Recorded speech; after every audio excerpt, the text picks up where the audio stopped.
Welcome to Ask an Advisor. I'm Krista DiBiase here with Team Clark member Wes Moss, Fiduciary financial advisor extraordinaire, Hello. podcast host, radio host, author. It's a lot of stuff. It's a lot of stuff. You wear a lot of hats, dad of 4. Yeah. And today we're going to be talking about... Which, by the way, in the summer is really ramps up. Oh, I'm sure it does. It really ramps up when everyone's home. I loved your whole thing about the list of things you're having your boys do this summer. It's actually turned out to be a really fun project. That's awesome. A lot of resistance in the beginning, but it's been really fun this summer. Wow, that's great.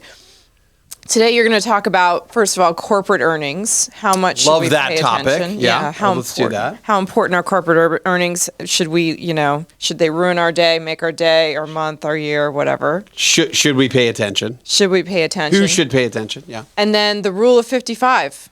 You've mentioned it before, but you're going to get into that today. Yeah, it's a super important rule that doesn't get a lot of press. It kind of flies under the radar, and I was thinking about it, and there's a couple of reasons why I think it does, but we'll bring it to light here. I think our audience, we have a very smart audience, and I think our audience probably knows about it, or at least has heard about it. So we'll dive into that one a little bit too. But let's start with corporate earnings. Yeah, let's do it, and we'll go to questions as well. And if you have a question, clark.com/ask. There have been a couple of questions around earnings, and I think that's why we wanted to do this topic. And the question is, should retail investors, not mutual fund managers, hedge fund managers, should you as a retail investor care about corporate earnings? Should you understand? Should you know? Should you follow corporate earnings? There was a group there were 300 people at a bar in New York City recently for not a football game, not a baseball game, not a basketball game, but a corporate earnings party for NVIDIA. And you start seeing that around. That's the first time I've ever seen a financial news network cover an earnings party at a bar. And maybe that's part of the reason why this topic keeps coming up. And the short answer is yes, of course. We should all care about earnings. And here's why. Earnings are, if you were to go and try to look at all the different metrics of the marketplace, and or companies. You can look at revenue. You can look at net income. You can look at margins. You can look at gross margins, net margins. You can look at wage growth. I mean, it's almost an endless list if you're looking at metrics for companies to figure out, hey, how is this company doing financially? And should I own it? Should I buy it? Should I sell it? Should I continue to own it? But really it comes down to, and it's for individual companies and for the market as a whole, earnings are almost... they're not the only thing that matters, but they are the paramount metric that any company looks at, whether you're a private company and then particularly a public company. So the short answer is yes, of course, we all need to worry about earnings. The other question is, if I own individual stocks, should I be on these earnings calls? Should I look at every single earnings report? Or if you're an index fund investor, I think those are two categories that are they're somewhat different. If you're an index fund investor, you should care about earnings, but if you were owning the S&P 500 or the Russell 2000 and you own hundreds or thousands of stocks, then in particular earnings call really doesn't have that big of an impact. But the overall market, and I really like looking at the overall earnings of the S&P 500, and this is very interesting. If you track just a line that is earnings. So if you go back to the year 2000, the aggregate earnings of the S&P 500, and by the way, earnings is expressed as a total number and then per share. So if a company earns $100 at the end of the year and there's 10 shares, then it's $10 per share. Mm-hmm. Or if the company earns $100 and there's 100 shares, it's $1 a share. What really matters is that what's coming next. Is the company going to earn $1.05? Or is the company going to earn $1.08?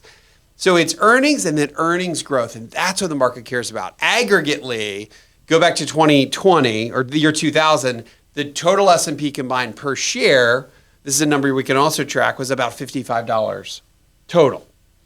Can I ask a quick Yeah, question? sure. I'm sorry, it's very basic, I'm sure, but when you're talking about earnings per share, is that net? It's net earnings. You're always talking about net, right, of expenses? You are. Okay. You're looking at, well, it actually can be expressed in a couple of different ways. Okay. But usually you're getting to the bottom line. What are earnings? They're just the net profits of a company. Now, there's another metrics that would be net income, but the earnings number is what essentially the company is bringing in revenue, paying their main costs, and those are earnings. Now, they can be adjusted, and you can say, well, we're going to go build another factory, and we're going to spend some money for that. But what is the business doing? What is just the overall, what's left at the end of the day before I go out and make 10 other purchases with some of those earnings? Got it. Sorry. So it's a number of financial strength. And if you look at how this has gone for the S&P 500 over the last, call it 25 years, in the year 2010, it was $83 in aggregate. In the year 2015, it was $106. In the year 2020, it was $94. And for 2025, estimates are around $220, depending on where you're looking. So if you look at a chart of aggregate earnings for the S&P 500 over time, and you plot the actual level of the index, you'll see that they don't follow perfectly, but they look very similar over time. Yes, there's some times when markets dip and earnings stay steady, or earnings will dip and markets are above them, but pretty much those lines eventually converge.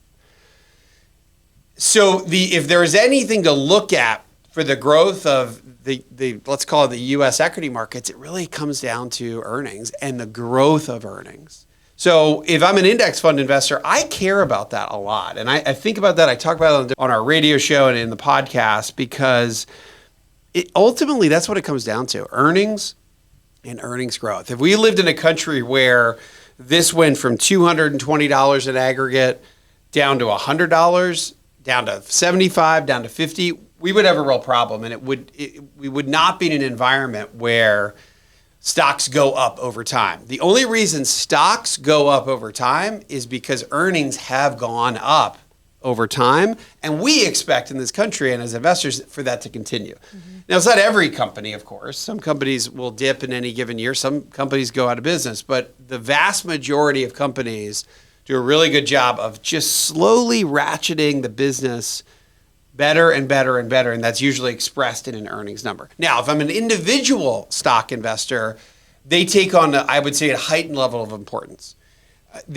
So we do want to understand, even if you're a retail investor relative to a hedge fund manager or a mutual fund manager, the companies that you own over time, and it doesn't have to be perfect symmetry every quarter, and most companies are not like that, but over time, we want to see earnings growth. You do not want a company that has declining earnings over time. That is usually, not always, but usually a real problem. So, do they matter to retail? Do earnings matter to retail investors? Absolutely. Profits matter. That is the absolute core of markets over time. Do you need to obsess over every single quarter? Usually not. If you're a buy and hold investor, but you do want to understand that earnings over time are going in the right direction. Okay, we'll go to some questions now. Clint in New York says, I hold 7 different stocks in a Fidelity non-retirement account and receive secure emails requesting my proxy vote prior to the annual company meeting. I always vote as the board recommends. This seems to be the easy way out. Is this a good practice? There are also detailed and lengthy materials to review. I never do. Who has the time to read through all these documents? Even if I do go over all the materials, I would be even more confused on how to vote. I once heard there needs to be a minimum number of shareholders casting votes or the resolutions cannot pass. Is this true? It's funny. You may get 2 or 3 proxy. So proxy vote is really just like a ballot for a shareholder because you own a slice of the pie. You get a vote, just like being a citizen here in the United States. You get to vote. And proxy is just the term for the piece of paper or electronically, obviously we can do it now, on how we can vote on board nominations, on mergers, acquisitions, anything major that the board has to undertake. They're going to vote for it. But guess what? All the shareholders get to vote too. And if you have 7 of different stocks, you're going to get maybe 7, maybe 14, maybe 21 different proxies a year. Imagine if you own 100 stocks. You're going to get hundreds of proxies every single year. And here, imagine you now. So the short answer is they do matter, but it is proportional. So if I'm a mutual fund and I own 50 million shares of a company, well, guess who has a bigger say than me as an individual investor owning 100 shares of a company? So a fund is going to have a whole lot of say-so when it comes to that vote because they proportionally own a lot more and they have that many more votes. So can you outmatch 5 mutual funds that own hundreds of millions of shares of a company? The answer is not really. It doesn't really move the meter. However, boards do want to hear the voice of the collective ownership group because everyone that owns stock is an owner in that company. So imagine if 1,000 or 10,000 individual owners, even if it's only a couple hundred shares, they want to know what the ownership group is thinking. So I think that if you own 100 shares, does your voice really move the vote? Technically it does. But what is more important, I think, is to give yourself a voice of what you think the company should be doing. And I think companies do listen. Now, the board's usually going to get their way because they're lobbying big owners of this, big owners of the stock usually. So I think you should vote. But it's not the end of the world if you don't. Okay. You don't need to make a vote on every single proxy, but if you care and you have an opinion about it, by all means. Clint. All right. And Doug in Pennsylvania says, what do you think of the 6270 Social Security strategy, where the higher earning spouse waits to 70 and the lower earning spouse claims at 62? In my specific situation, I earn about a third more than my wife. We both plan to retire and stop working later this year, me at 67, her at 62. We have enough assets to fund our life if we decide to both wait to 70, but that monthly Social Security deposit would be nice. Would be nice. It is. It's money today, Doug. I do like the 6270. So what Doug is asking here is, we all know that we can wait and maximize our Social Security if we wait till age 70. So it's in some circles, it's blasphemy to start early. 62. Why would you ever take it so early? You have such a reduced amount. It's a third less than it would be if you wait just to your FRA or your full retirement age. But remember that Social Security, when you decide to claim, you and or your spouse, it's about optimization for your financial situation, not maximization. So this one, to me, the thinking of it this way, where the lower earning spouse takes it today or soon at 62, and then you wait, you're higher, you're almost splitting the difference. So you're waiting in one respect, and you're taking cash flow today in another. And that, to me, can be an optimization strategy for your plan. The reason I also really like this for couples, particularly the higher earning spouse, is that, and if Doug, you're the man in this situation, and actuarially your wife will live longer. So there's an argument to be made that if you get to 70 and you have that much higher payment, and I've seen people wait to 70 and their Social Security payments are $4,000, $4,100, $4,200, over $4,000 a month. Wow. And even if your spouse has a low Social Security payment, if you pass away, she will then assume what your payment was. So let's say that you've collected Social Security for many years. Because of inflation, it's all the way up to $5,000 a month. Hers isn't even close to that because she started early. Something happens to you, it's a little bit of an insurance policy for income for her, and she will assume she doesn't get to keep her payment plus yours, but she will assume your higher payment if you pass away. So there's a little bit of income insurance to me. And because nobody knows exactly when the clock's going to expire. Right. I think one of our questions, what was it? One of our questions, I don't know, a couple of weeks ago said, I want to try to figure out when to take Social Security, but there's one caveat. I don't know when I'm going to die. Right. Just one caveat. Of course we don't know when we're going to die. And that's a good thing. Yeah. So I like this. This is a splitting strategy. You're kind of splitting the difference between taking a low payment and waiting and taking a much higher payment. It's an optimization strategy, Doug, and it sounds like in your situation, it can make a lot of sense. Sounds great. All right. Now, when we come back, we're going to talk about the rule of 55.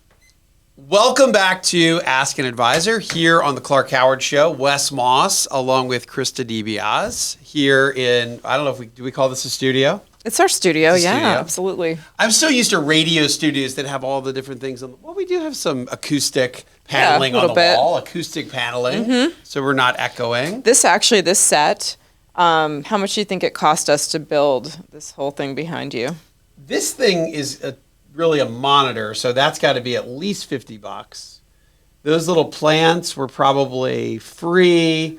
I would say all in $72.50 here on the Clark Howard Show. That's not fair. How much would it really cost to build out this whole thing? Usually it'd be $1,000. I mean, over $1,000 because of all this paneling. Oh yeah, it'd be multiple $1,000s. Right. I would think.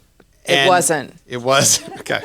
We bought this behind us on Amazon and had someone kind of put it together. We covered these panels with fabric so that way for the sound. Self-upholstering. Yep. I don't remember how much the monitor was. Okay. Yeah. I mean, Clark doesn't even know how much it cost, but it really was not bad.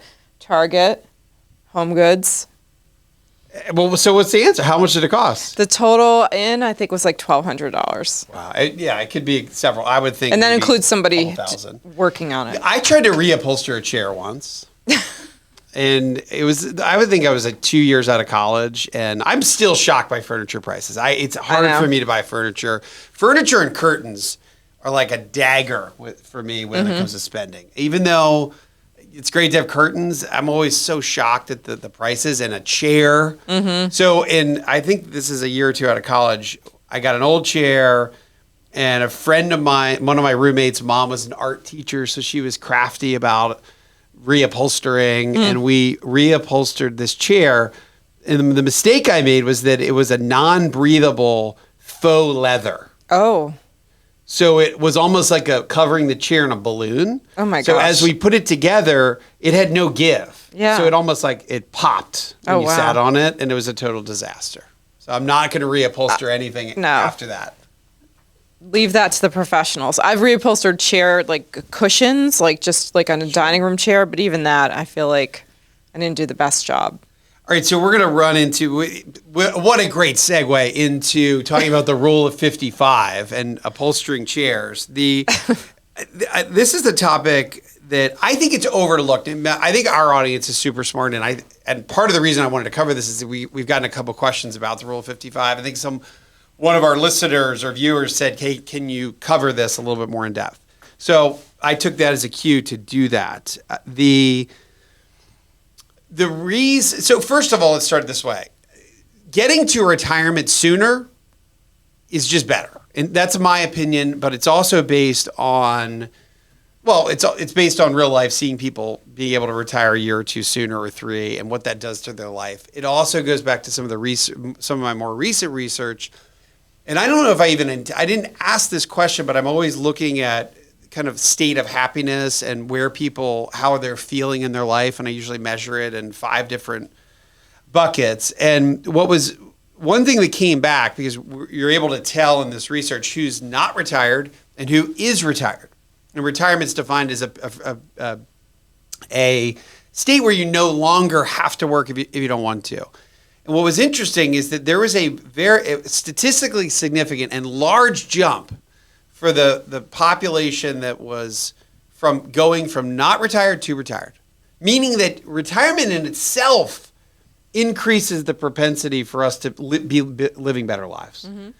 And I guess I've known that mostly, but to see it with a large national survey and statistically significant, I think it just puts more wind in my sails of just saying, look, this is a goal we want to get to. And it helps with our overall sense of well-being and our happiness. So that's why, to me, I'm such an advocate for this. If we can get to retirement a little bit sooner, it's just better.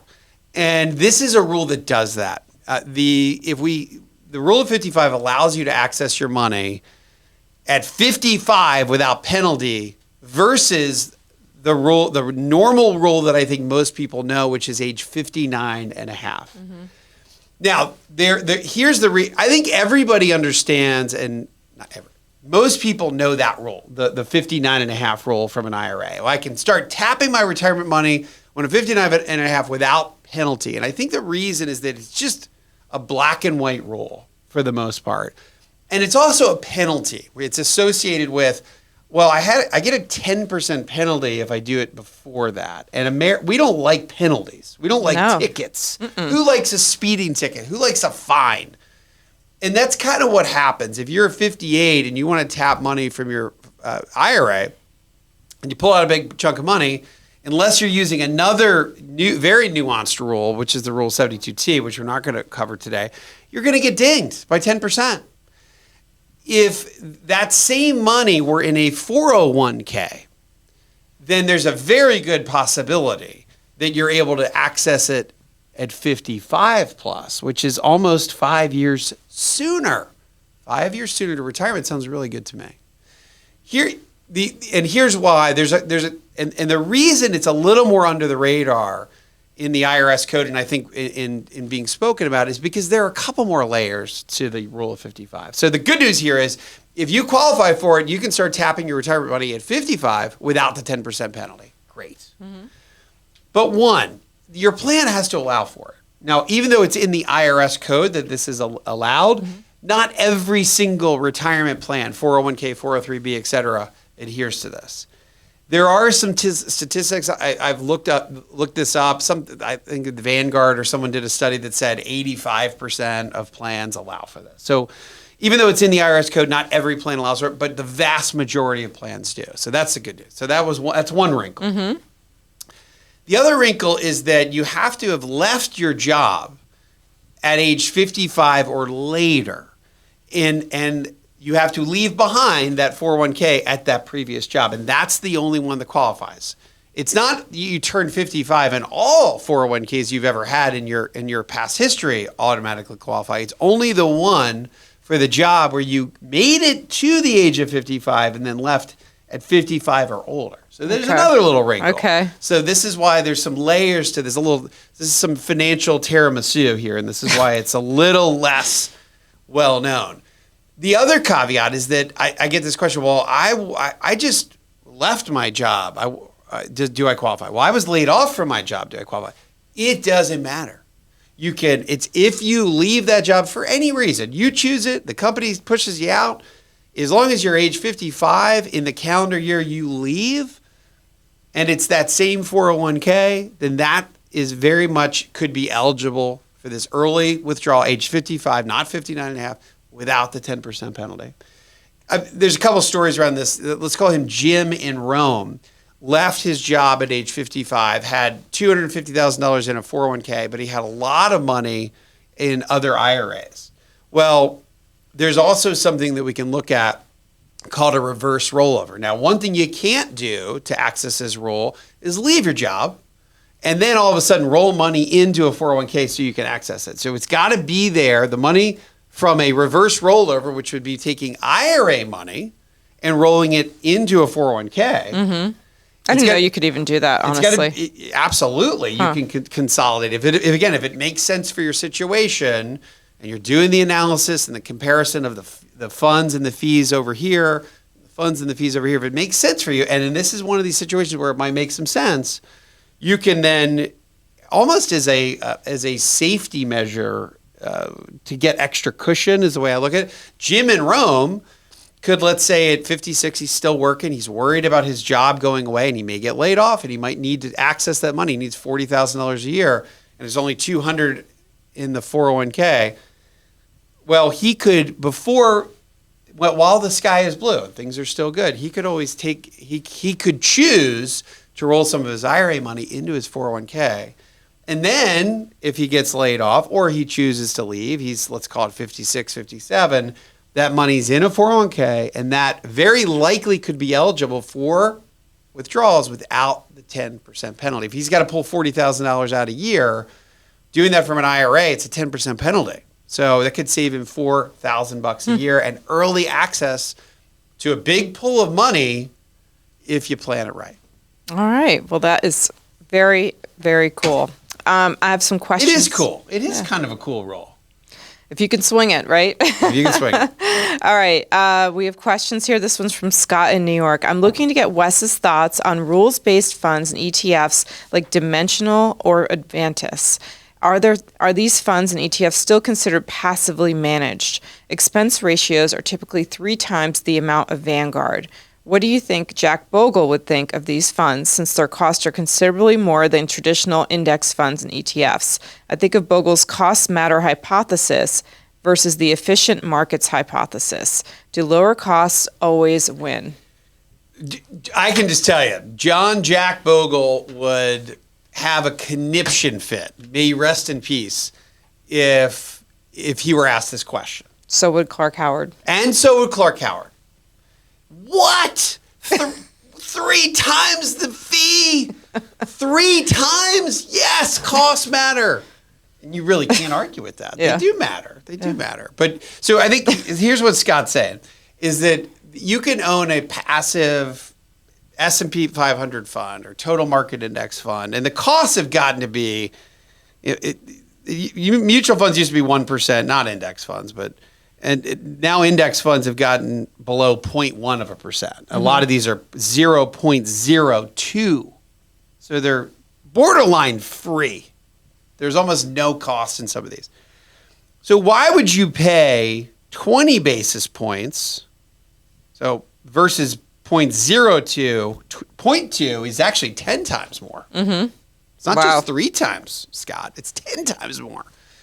Why would you do that? Why are there so many of these, and why are there hundreds of billions of dollars in these? Well, there's a couple of reasons. One, when you're in a totally passive index, it is just that. There are no rules. The only rule for most market cap weighted ETFs is that they just follow whatever's in the index as closely as they can, and that's why there's really not a lot of management to do. It's just whatever's in the index is going to be in the fund or the ETF. So there's virtually, it can never be zero cost in it, but there's very little cost.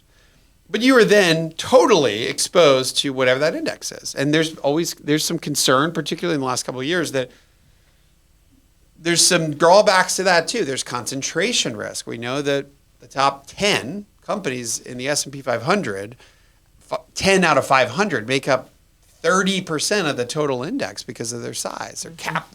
They're based on the amount, the size of these companies.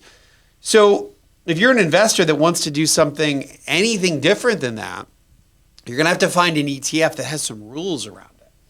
And I would call a lot of these ETFs semi-passive or factor ETFs, because they have factors that they say, here are the 3 factors that we're going to screen for a stock to make it into our ETF. So again, it doesn't take a research team of 500 people flying all over the world visiting companies, but it does take a team to make sure that they're screening for companies that could be, again, pretty much any variable we want to look at. Earnings growth, ROE, EPS growth, EPS stability, beta, momentum. There's so many different metrics, but fundamental value, dividend growth is one. Companies can't be in our ETF unless they've grown the dividend for 5 years or 10 years or 20 years. So I do like these semi-passive, rules-based or factor-oriented ETFs because they give us some more options beyond just the index. I think just the index is great for a lot of people for a big percentage of their money. But it's not perfect for everyone all the time or for 100%. So I would try to find the factor ETFs that are based on variables that you believe in, that give you some comfort, and make sure those costs are as low as humanly possible, but they're going to be a little bit more than a plain passive ETF or index fund, a cap-weighted index fund. And so I think they are. I wouldn't fully discount them. Maybe Clark does, maybe Jack Bogle does, but I use some of these factor rules-based ETFs, and it gives me great comfort knowing that I'm investing the way I would like to invest for a portion of my assets. Okay. Danielle in Virginia says, I started a new job recently and have 2 questions. I currently have an IRA with about $200,000 that's from a previous employer, 401k rollovers, and a little bit of direct contributions I made in previous years. My new company uses Fidelity for their 401k. Can I roll my existing IRA into the new 401k? I'm very close to the Roth income limits and would like to do a backdoor Roth once I'm over the limit if possible. Additionally, I had an HSA at my previous employer through April. My new company doesn't have a high deductible option.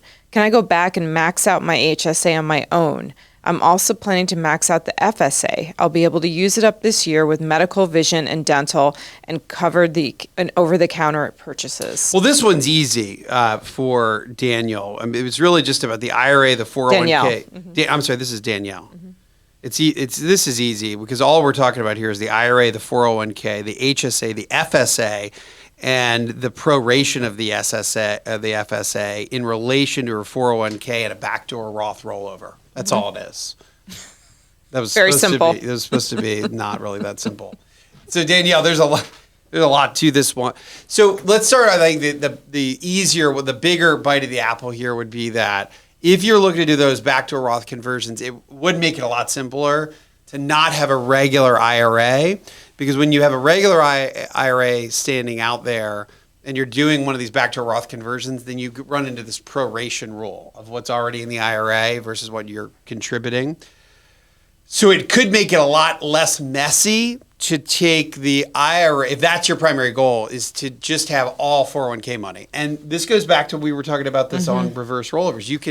You have the option, usually, to take retirement money from an individual retirement account and roll it into a company retirement plan, 401k, 403b. So I think that would make the Roth conversion potential a lot neater, and that's an easy move to do if you like your 401k plan. So that's one. Two, from what I could hear on the HSA, the health savings account, which you need to be in a high deductible plan. We have one of these at where I work. Mm-hmm. We have a high deductible plan, and we were able to contribute to an HSA. But because you were only in one or covered by a high deductible plan for, it sounded like till April. So that means that she's only got about 4 months of coverage. Mm-hmm. It may mean that you can only contribute a prorated amount. So 4 months out of 12 is a third of the total, which is about $4,300. So it may be that you can only contribute $1,200, whatever the math is on that. $4,300 times 0.33. Yeah, $1,400 approximately. Now, I don't know what if you go then back in a new employer to another high deductible savings plan. I would think that would allow you to increase those contributions as well, but that starts to get a little messier. But they don't have a plan anyway at her new employer. Oh, they don't have a plan. Right. Okay, so right. So the HSA would then only be likely be that prorated amount from what I could tell. And then the FSA, the flexible spending account, that is one of those use it or lose it. So if you put money in, if you have $1,000 in an FSA and at the end of the year it's not used, you do lose it. And I actually have never used an FSA just because of that worry and that issue of losing out on the spending. So I would focus your attention and energy on the HSA versus the FSA. And if she's already maxed out the HSA, and she's saying she will use all the money in the FSA this year, and I would say if you think you really think you can, you're going to have these expenses, and if she has to prorate the HSA and she's already contributed her max with the old employer, maybe go ahead and just do the FSA this year if you'll be able to use it all. Don't you think? Well, yeah, if you know you're going to use it, absolutely. Yeah. Particularly if she's limited, Danielle, on the HSA contributions. Yeah. Okay, great. 1-2 punch for healthcare. Yep. Well, that does it for us today on Ask an Advisor. Thank you so much, everyone, for tuning in. We really appreciate you and hope the rest of your day is fantastic. Thank you, Wes. Thank you.